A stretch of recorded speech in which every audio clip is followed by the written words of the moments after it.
여러분, 안녕하세요. 라포입니다. 라포의 디지털 금융 연구소 방문을 환영합니다. 이번 시간에는 앱에 대해서 좀 알아보겠습니다.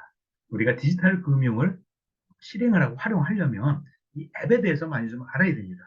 설치도 해야 되고, 삭제도 해야 되고, 또 알맞은 앱도 선택을 해야 됩니다. 그래서 앱이란 무엇인가? 애플리케이션 영어로요.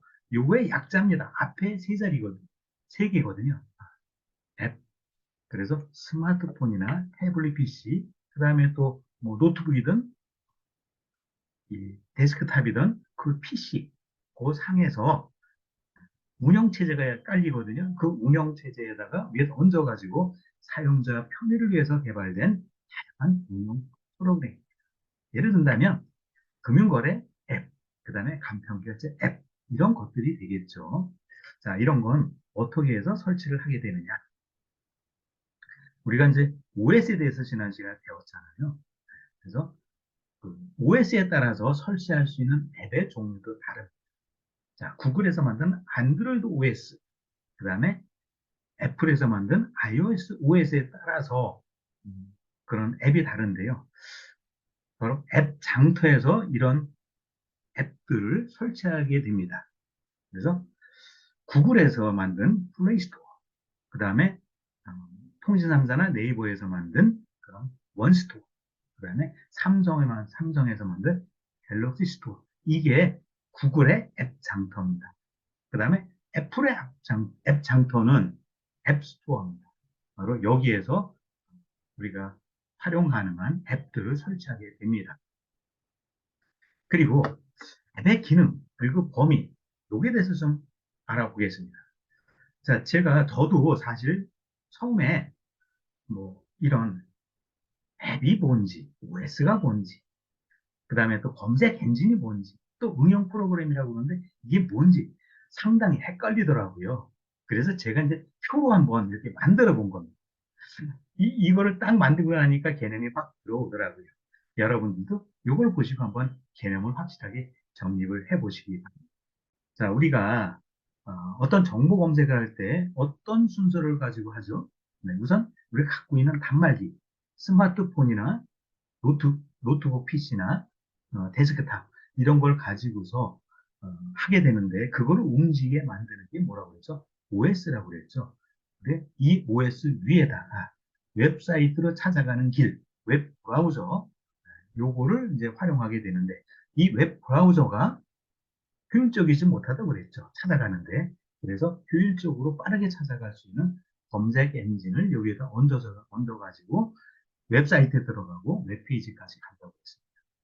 자, 그리고 우리가 어떤 작업을 수행할 때 별도의 프로그램이 필요한데 그런 것들이 이제 응용 프로그램이라고 했습니다. 이것은 OS에 바로 얹어져서 활용을 하게 됩니다. 그러면 이 각각에 대해서 다시 알아보도록 하겠습니다. 우선 OS는 우리가 전에 배웠던 것처럼 안드로이드, 윈도우즈, iOS, OS 10, 그래서 OS X가 아니고 OS 10이라고 그랬습니다. 이런 것들이 OS고요. 그 다음에 이제 이런 것들은 다 시스템 프로그램이라고 합니다. 그 다음에 자, 웹 브라우저.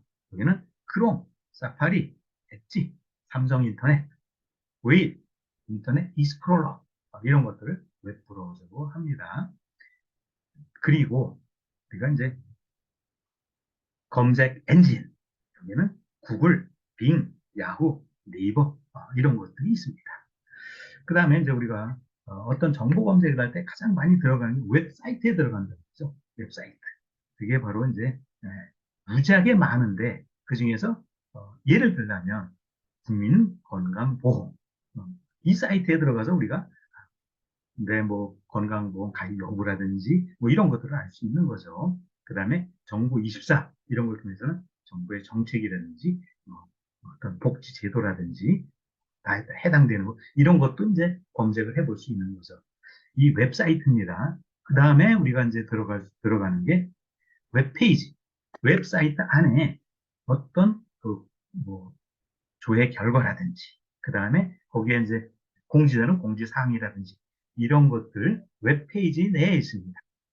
자, 그리고 우리가 어떤 작업을 할 때 응용 프로그램, 바로 MS 오피스라든지, MS 오피스에는 뭐 워드라든지 엑셀, 그다음 파워포인트 이런 것도 있죠. 자, 그리고 이메일, 주고받고 하는 이메일 프로그램, 그다음에 카카오톡이라든지 그 인스타그램 이런 메신저 프로그램, 그다음에 화상 회의 시스템 그런 프로그램, 줌 이런 것들을 이제 좁은 의미의 응용 프로그램이라고 합니다. 자, 그리고요, 이 웹 브라우저, 검색 엔진, 좁은 의미의 응용 프로그램, 이런 것들을 모두 해가지고 우리가 넓은 의미의 응용 프로그램, 앱이라고 합니다. 자, 그래서 앱의 범위가 굉장히 넓죠. 종류도 다양하고. 그렇습니다. 자, 우리가, 여러분들, 이 과정을 통해 가지고 앱의 개념을 어느 정도 알게 되셨습니까? 네, 그러면 다행이고요. 자, 이번 시간은 여기에서 마치겠습니다. 자, 이 내용이 도움이 됐다고 생각하시면 좋아요. 그리고 구독 눌러주시기 바랍니다. 이것으로 마치겠습니다. 감사합니다. 안녕히 계십시오.